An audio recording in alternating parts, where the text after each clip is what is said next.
Assalomu alaykum. Bugun biz sizlar bilan koreys tilidagi keyingi noto'g'ri fe'l s pul kichik tong sonini qarab chiqamiz. Demak, buning qoidasi quyidagicha. Patchimda s harfi kelganda asosga unli bilan boshlovchi har qanday qo'shimchani yoki bo'lmasam hozirgi zamon norasmiy qo'shimchasi hisoblangan a yo oyoni qo'shganimizda patchimdagi s harfi tushib qoladi hamda asosdagi unli harfga qarab biz hozirgi zamon norasmiy qo'shimchasi hisoblangan a yo oyoni qo'shishimiz mumkin bo'ladi. Buni misollarda qarab o'tamiz. Birinchi so'zimiz putta. Demak, puttadan biz infinitiv ma'nosini beruvchi da qismini tushirib qoldiramiz. Bizda patchimda s harfi bor. S harfi noto'g'ri fe'l bo'lgani uchun buni tushirib qoldiramiz hamda asosga e'tibor bersak, u unlisi turibdi. Demak, u unlisiga biz oyoni qo'shishimiz kerak bo'ladi hamda pu oyo shaklida tuzlanadi.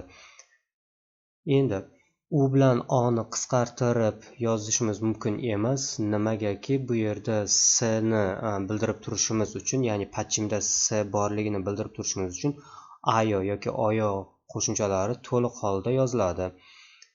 Hamda bu noto'g'ri fe'lligini biz bilib olishimiz mumkin bo'ladi. Keyingi so'zga e'tibor beramiz. Demak, natta. Nattada ham infinitiv ma'nosini beruvchi da qismini tushirib qoldiramiz.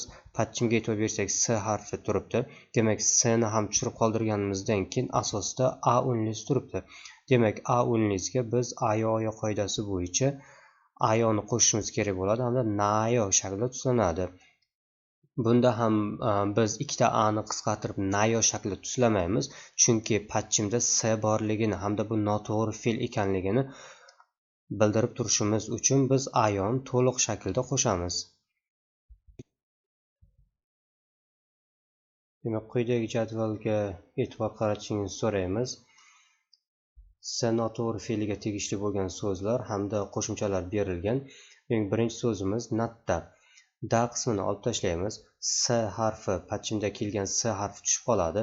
Asosda a unlisi borligi uchun biz a bilan boshlangan qo'shimchalarni tanlaymiz. Demak, birinchi so'zimiz nayo, naso, nado, naun shaklida tuzlanadi.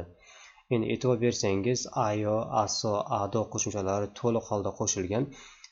Bu yoqda biz s noto'g'ri fe'lini bildirib turishimiz uchun hamda patchimda ya'ni s harfi bo'lganligini bilishimiz uchun ham ayo oyo qo'shimchalarini to'liq shaklda qo'shishimiz kerak bo'ladi.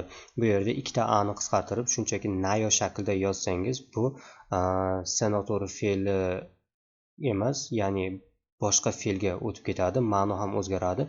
Shuning uchun bunda berilgan s noto'g'ri fe'li bo'yicha berilgan so'zdan da ni olib tashlab s ni tushirganingizdan keyin ayo oyo qo'shimchalarini to'liq holda qo'shishingiz kerak bo'ladi.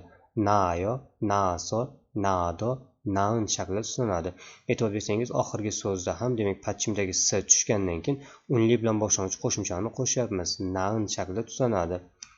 Keyingisi itta so'zi. Demak, da tushib qolgandan keyin s harfini ham tushirib qoldiramiz. Asosda i unlisi borligi uchun i ga biz oyo, ya'ni o bilan boshlangan qo'shimchani tanlaymiz. Ya'ni ioyo, ioso, iodo, iin shaklida tuzlanadi. Keyingisi chitta. Da ni olib tashlaymiz. S harfi tushib qoladi. Asosda i borligi uchun oyo shaklini tanlaymiz. Demak, bu chioyo, chioso, chiodo, chiin shaklida tuzlanadi. Keyingi so'zimiz kitta. Da ni olib tashlaymiz. Patchimdagi s tushib qoladi. Asosda u unlisi borligi uchun o bilan boshlovchi qo'shimchani tanlaymiz. Ya'ni koyo, koso, kodo, kin shaklida tuzlanadi. Oxirgi so'zimiz chotta. Da ni olib tashlaymiz.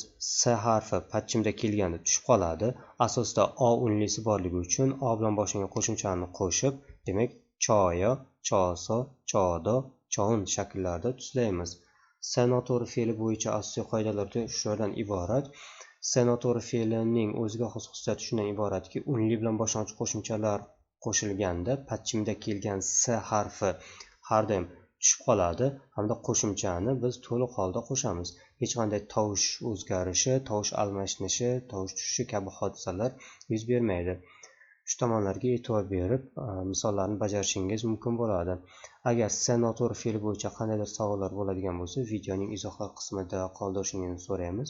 E'tiboringiz uchun rahmat.